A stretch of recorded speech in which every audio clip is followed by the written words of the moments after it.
தாய் தமிழுக்கும் அவையோர் அனைவருக்கும் அன்பான வணக்கம்.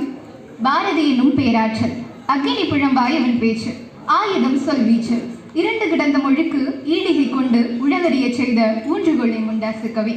எட்டயபுரத்தின் மைந்தனை நினைத்து ஏமம் அடைந்த கவியுலகு, ஐயம் தவிர்த்து ஒற்றுமை புகுத்தி ஓடி தெரிந்து தமிழ் கற்று வையத்துள் வாழ்வாங்கு வாழ அவ்வத்தலற்று பொது உடைமையுடன் அக்கென்ற உயிரிழத்துக்கிடையே தலைநமர்ந்து நிற்கும் ஆயுதமாய் அரும்பாட வந்த அறிஞராய் செந்தமிழ் தேனியாய் சிந்துக்கு தந்தையாய் அகிழம் அறிந்த பேரண்டத்தின் பெயராற்று முறுக்கு மீசைக்கு சொந்தக்காரன்.